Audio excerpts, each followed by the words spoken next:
Hay muchos temas en la agenda nacional, como bien sabes, pero hay uno que está causando debate a pesar de que venimos regresando de vacaciones, y son estas iniciativas de ley en materia de seguridad interior para México, que sí, bueno, muchas cosas que se han manejado. Pues partamos, como dicen, por el inicio. Pues, ¿qué te hace pensar todo esto? Es lo que dice el PAN, lo que dice el PRI, lo que dice el PRD. ¿Qué piensas? Pues, en primer lugar, yo creo que es una propuesta que está fuera de contexto, que no debería ni siquiera estarse discutiendo en estos momentos, porque fue algo que se provocó desde el gobierno de Felipe Calderón. Entonces, como podemos recordar, en el 2006, con la Operación Michoacán, fue cuando se desplegó de alguna manera este operativo muy aparatoso para sacar a las calles al ejército, ¿no? Y luchar en contra de lo que es el narcotráfico, lo que es los cárteles que operan pues, en todo el país. El problema es que no fue una política planificada, sino que fue una política que surgió al vapor con, en mi opinión, la única perspectiva de legitimar en su momento la presidencia de Felipe Calderón, porque como podemos recordar, en su momento llegó pues muy cuestionado tras las elecciones. Pues hubo una diferencia muy mínima con Andrés Manuel López Obrador, y pues hay, digámoslo así, una gran mayoría de la población una opinión de que hubo un fraude, ¿no? O de que hubo muchas irregularidades en las elecciones. Entonces, en ese contexto, pues Felipe Calderón, tratándose de legitimar, pues saca esta operación de lucha contra el narcotráfico, y lo que provoca es pues una atrocidad muy grande. La atrocidad consiste en que se empiezan a perseguir a los delincuentes y se da fuego cruzado y pasan a traer a la población civil, y se empiezan a dar incluso violaciones de derechos humanos sistemáticas, porque el ejército empieza a actuar de alguna manera prepotentemente. Entonces no había una legislación que dijera cuáles eran las pautas que tiene que seguir el ejército para poder operar en contra del narcotráfico. Ahora, si esto es legal o no es legal es algo que se está discutiendo, ¿no? En esos momentos. Precisamente en la discusión está en relación, por ejemplo, al artículo 129 de la Constitución, el cual, si nosotros lo analizamos y lo leemos, a la letra dice: en tiempo de paz, ninguna autoridad militar puede ejercer más funciones que las que tengan exacta conexión con la disciplina militar. Solamente habrá comandancias militares fijas y permanentes en los castillos, fortalezas y almacenes que dependan inmediatamente del gobierno de la Unión, o en los campamentos, cuarteles o depósitos que fuera de las poblaciones estableciera para la estación de las tropas.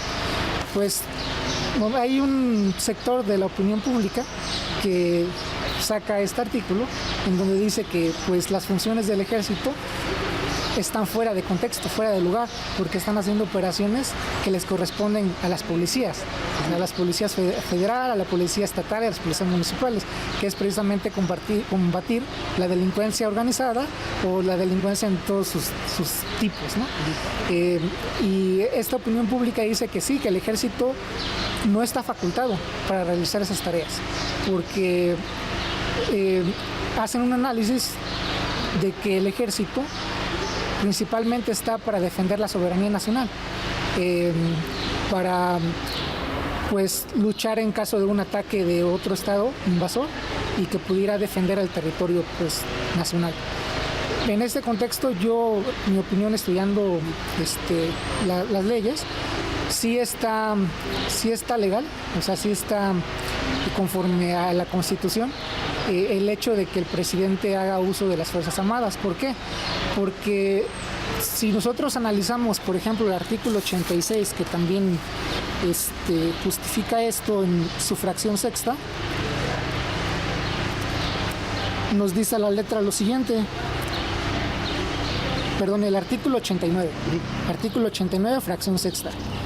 Dice: entre las facultades del Ejecutivo Federal está preservar la seguridad nacional en los términos de la ley respectiva y disponer de la totalidad de la Fuerza Armada permanente, o sea, del Ejército, de la Armada y de la Fuerza Aérea, para la seguridad interior y defensa exterior de la Federación.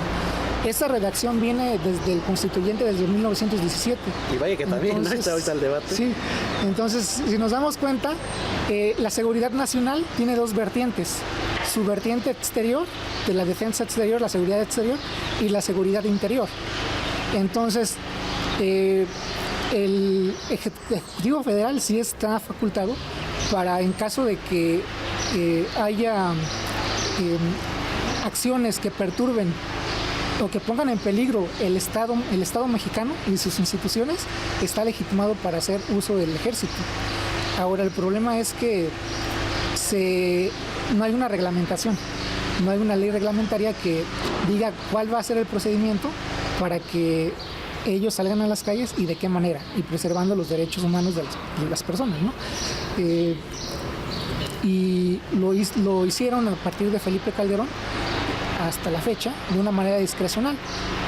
Nosotros hemos visto que se empezó a agudizar el problema de la violencia del narcotráfico a raíz precisamente de que Felipe Calderón saca a las calles al ejército y te genera que haya como un rompimiento de los cárteles, porque va y persigue unos cárteles y estos cárteles digámoslo así, que los divide, los parte, pero si tenemos un cártel que tiene una cabeza y vienes tú con el ejército como Ejecutivo Federal a atacarlos sin una política adecuada, una planificación, los dispersas y haces dos grupos.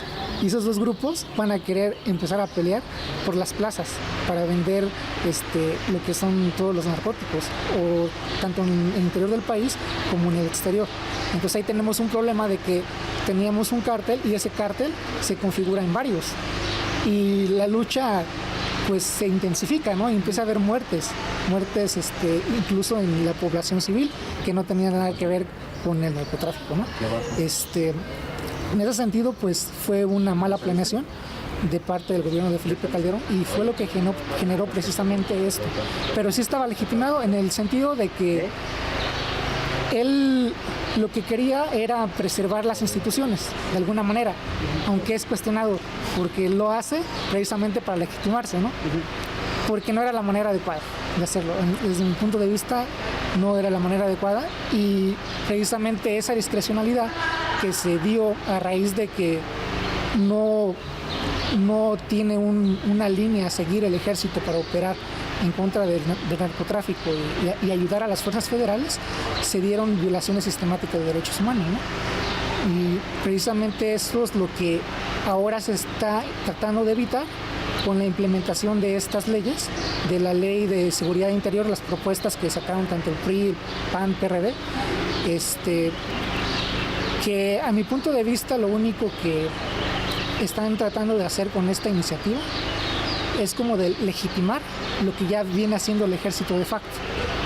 O sea, que es estar en las calles, haciendo operaciones de perseguimiento e inteligencia en contra del crimen organizado, las cuestiones de los retenes, que también son muy discutidas y que incluso pueden llegar a ser inconstitucionales en la manera en cómo se llevan a cabo, ¿no?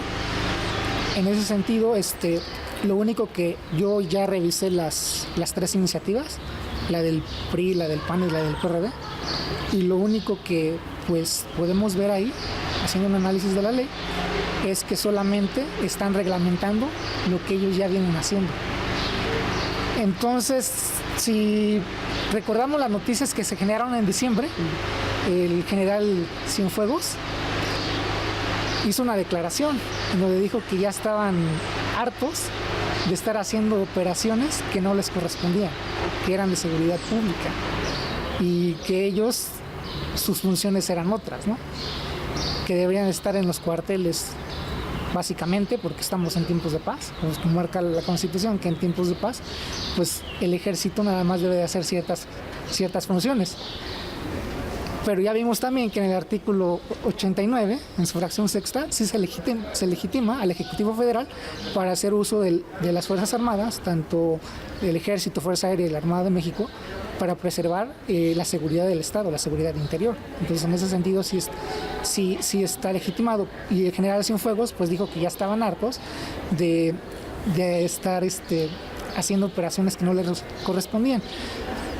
Para mí esto es una especie como de chantaje para tratar de presionar al Ejecutivo Federal y al Congreso de la Unión para que aprueben una ley que legitime sus operaciones y que les dé a ellos seguridad jurídica, certeza jurídica.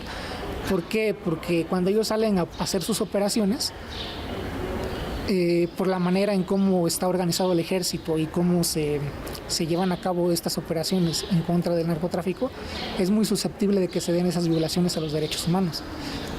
Y han llegado pues casos incluso a la Corte por violaciones a los derechos humanos por parte del ejército. Hay que recordar el caso Rosendo Radilla, que precisamente fue el que generó un cambio muy importante a nivel pues jurisdiccional para que se pudiera hacer un control de la constitucionalidad y convencionalidad por parte de todos los jueces.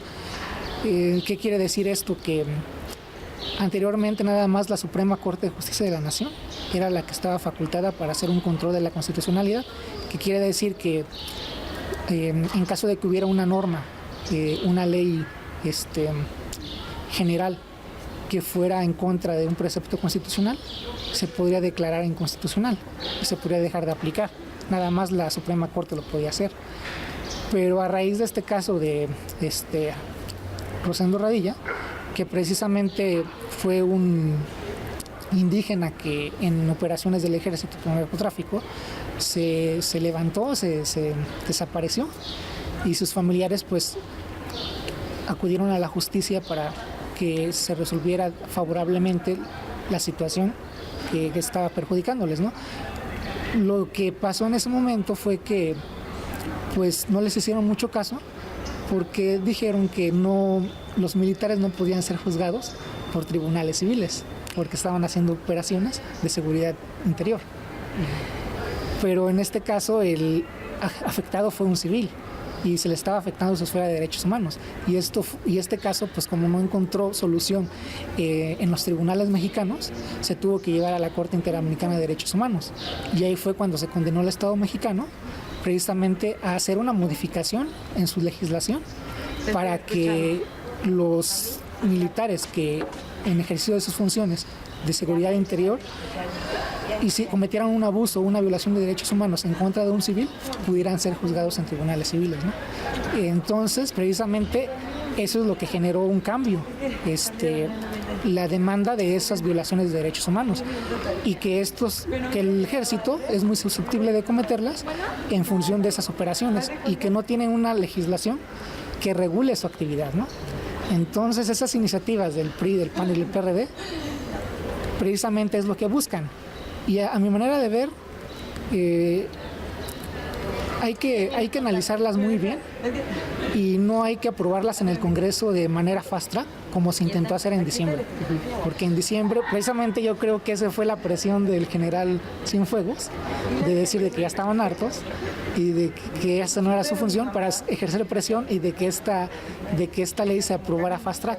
También de una manera política, porque de esta manera evitas que la opinión pública se inmiscuya y haga presión y eche atrás las iniciativas, ¿no? Y no se apruebe nada. Es lo que ellos trataron de hacer, pues tratando de que pasara en diciembre, fast track. Afortunadamente no se llevó a cabo porque hubo debates y se va a discutir de manera ordinaria. Hola, bienvenidos a También Opinamos. Y el populismo no es cualquier persona que sea crítica. En este país no hacemos las cosas para que pasen. Es educación, es leyes, es política, y estos movimientos, estas marchas no están a favor de eso.